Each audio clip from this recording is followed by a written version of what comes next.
ni kwa sababu ya mtu binafsi.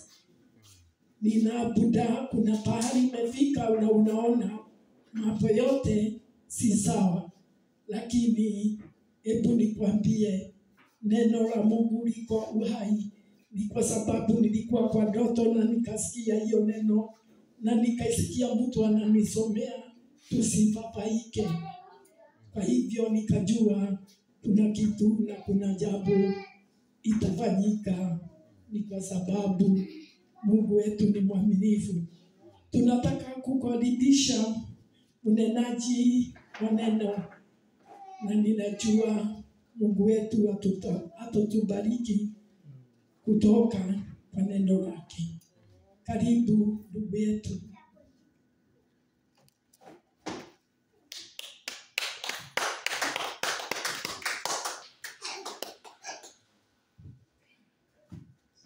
Asante sana. Asante sana Reverend. Asante Bishop, asante Pastor kwa sababu ya hiyo neema ambayo nimeweza kupata machoni penu siku ya leo na mbele za Mwenyezi Mungu. Ni kwa sababu ya neema yake na kibali chake, ili kwamba siku ya leo tukaweze kujifundisha pamoja katika neno la Bwana, na maisha yetu naamini ya kwamba haitabakia sawia tena, bali maisha yetu itakuwa ni ya baraka. Yesu asifiwe sana. Amen. Yes, nimeokoka. Yesu ni Bwana. Asubuhi ya leo na Mungu amenilinda na kunihifadhi pamoja na nyumba yangu yote. Amekuwa ni mwema, ametupigania, ametuongoza licha ya mambo yote ambayo yametokea na kufanyika. Mungu amezidi kuwa ni mwema ndani ya maisha yetu. Bwana Yesu asifiwe sana. Yes, kwa hivyo nasikia kubarikiwa sana. Neema ya Mungu nasikia ikibubujika ndani yangu. Kwa hivyo acha tuweze kuamini na kuomba ili tukaweze kuombea andiko la siku ya leo. Baba, ni katika jina la Yesu Kristo tunakushukuru, mfalme wa wafalme, Mungu mtakatifu mwaminifu, Bwana wa rehema. Tunanyenyekea mbele ya kiti chako cha rehema siku ya leo Bwana, tukiomba neema na rehema zako Bwana mfalme, ya kwamba mahali tumekosea kama wanadamu Jehova, tunaomba rehema zako ukatusamehe na kututakasa Jehova, ukatuunganisha na neema na kibali chako Bwana mfalme, ya kwamba ukuu wako ukaweza kufuatana pamoja nasi Jehova. Wacha ulinzi wako Bwana ukaweza kuwa pamoja nasi. Tunaomba malaika zako wenye huduma aina mbalimbali wakaweze kushuka mahali hapa na kuhudumu pamoja nasi kwenye ibada ya leo, mwanzo katikati na hata mwisho Jehova Bwana. Ukawa pamoja nasi, Roho wako Bwana akatufundishe. Wacha neno lako likapate nafasi ya kwanza ndani ya mioyo zetu, ili kwamba yeyote atakayesikia hili neno Jehova likambariki na kumjenga na kumpeleka hatua nyingine, kwa utukufu wa jina la Yesu Kristo. Pokea sifa na utukufu, na ni kwa jina la Yesu tumeomba na kuamini. Amen. Amen. Bwana Yesu asifiwe. Amen. Kwa wageni wetu ama wale hawajanijua, kwa majina naitwa Nicodemus Unjala, na mimi ni mshirika wa mahali hapa wa haya madhabahu Mountain Glory Juja Farm. Hapa ndipo mimi na hudumu chini ya Bishop Frederick Kirugo Irungu, pamoja na our Reverend Lucy na our Pastor Alice. Niko chini ya mafuta yao na ninashukuru sana kwa hiyo neema. Bwana Yesu apewe sifa. Amen. Yes, siku ya leo ningependa tukaweze kujifundisha tu kidogo kwa dakika chache zinazokuja kuhusu mada inaitwa sadaka ya nadhiri. Bwana Yesu asifiwe sana. Amen. Sadaka ya nadhiri ndio kichwa cha ujumbe wetu siku ya leo. Sadaka ya nadhiri.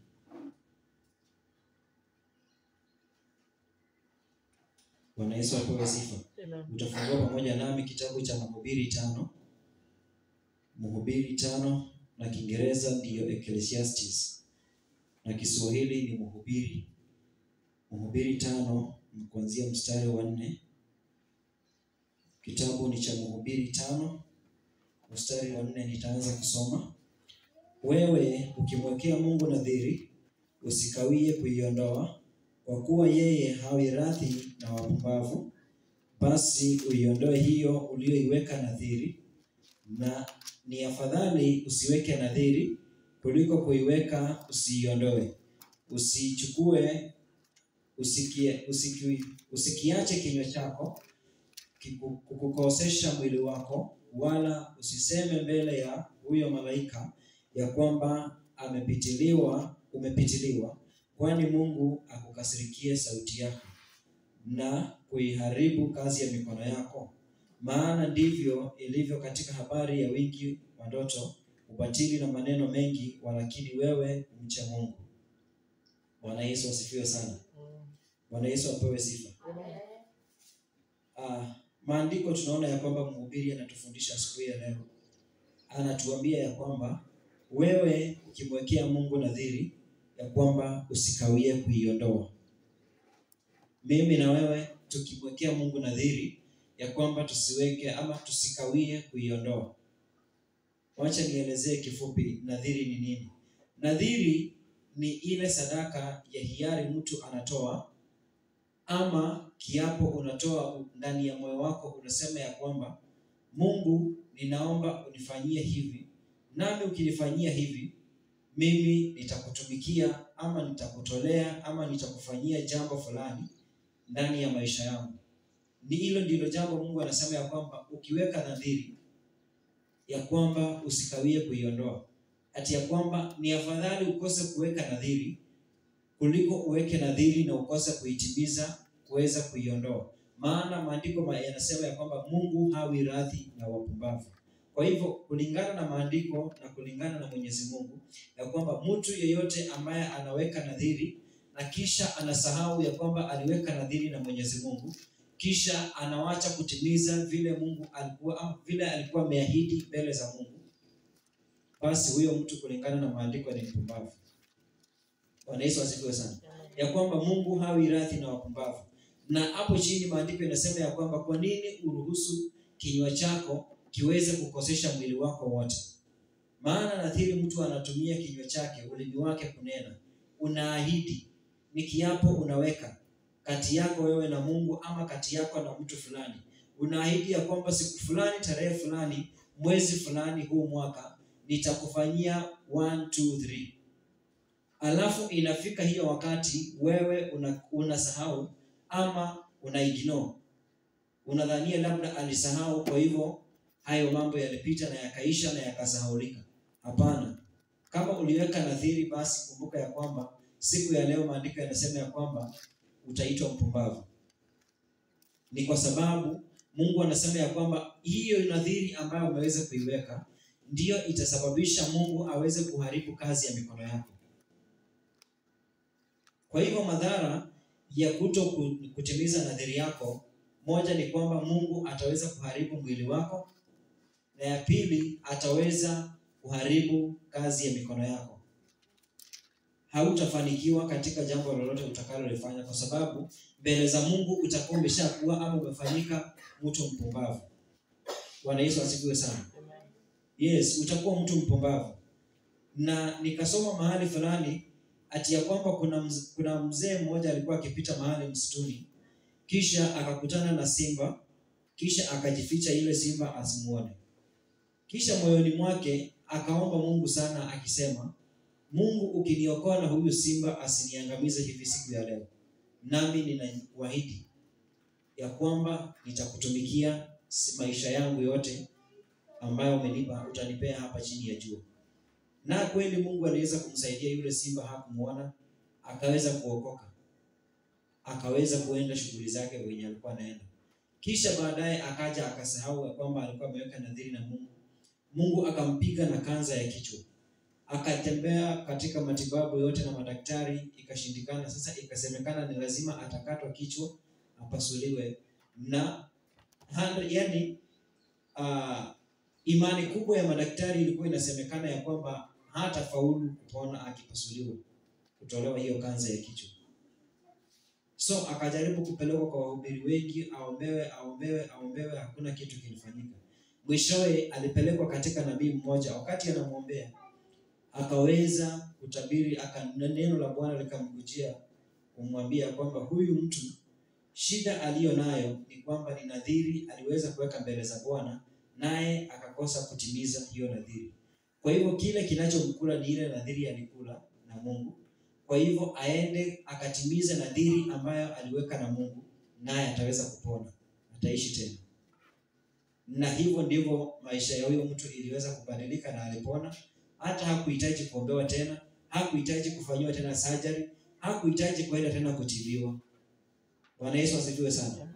Kwa hivyo hii inatuonyesha ama inatufungua macho ya kwamba kuna mambo ambayo yamekuwa yakiwa mzigo kwa maisha yetu, ama imekuwa kizuizi, ama imekuwa ni shida kubwa, ama imekuwa ni kama ugonjwa, ama imekuwa ni kama msiba katika maisha yako. Kumbe sababu ni wewe mwenyewe ulisababisha hiyo sababu.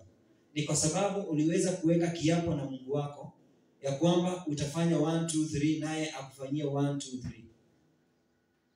Naye Mungu akawa mwaminifu, maana si kama mwanadamu, si muongo wala hadanganyi. Lakini wewe kama mwanadamu ukasahau. Sababu ulitendewa na shida zako zikaisha, basi ukawacha kutimiza vile Mungu ulikuwa umemwahidi ya kwamba utatenda, na kisha sasa ukapatwa na hiyo shida ambayo haiwezi katibika tena na daktari. Hiyo hata yani ni kama kulaaniwa. Sababu ukishalaaniwa na Mungu, hata ukienda kuwekelewa mikono na mchungaji, hata iondoa hadi uweze kutimiza kile ambacho Mungu ulikuwa umeahidi ya kwamba utatenda, ndivyo maisha yako yatapona tena. Kwa hivyo ni vizuri sana ya kwamba siku ya leo ukaweze kuchunguza maisha yako, uone ni wapi shida inaweza kuwa inatokelezea. Unaweza kuwa maybe ni jambo fulani limefanya ukaonekana mpumbavu mbele ya Mungu, ambalo wewe mwenyewe ulikiri na kinywa chako ukasema ya kwamba Mungu nitakufanyia hivi na wewe ukinifanyia hivi. Na kwa sababu Mungu alikutendea na muda mwingi umepita, hata ukasahau, ukafikiria tu ni kawaida hali ya maisha. Ukafikiria maybe ni mtu amekuroga, ukadhania labda ni watu wanakuendea hawakutakii mazuri, labda unafikiria ni shetani amekuattack sana. Hapana. Nyingine ni shida ambayo tumejitafutia sisi wenyewe, ambayo tumeahidi Mungu, na Mungu akaona tuko wapumbavu kwa sababu ya kutokutimiza nini? Nadhiri zetu ambazo tuliweza kufanya na mbele za Mwenyezi Mungu. Kwa hivyo tukaonekana kwamba sisi nifanye nini? Ni wapumbavu. Ati usikiache kinywa chako kuukosesha mwili wako, wala usiseme mbele ya huyo malaika ya kwamba umepitiliwa. Yani usiseme ya kwamba mbele ya malaika wewe ulisahau hata siku zikakupita. Asikukasirikie sauti yako na kuiharibu kazi ya mikono yako. Kazi ya mikono yako itaharibika. Utakuta tu mikosi zinaanza kuingia kazini, mambo yako inaanza kuharibika. Unashindwa shida iko wapi? Mbona watu wananionea? Mbona hawanitaki? Mbona hii kazi haiendi? Mbona hii biashara inakuwa hivi? Mbona ninapata na mikosi? Mbona inakuwa hivi? Mbona? Jirudie, jitafakari tena. Jiite kama mkutano. Ambia Mungu mahali fulani nilikuwa nimefanya hivi na hivi na nikakosea.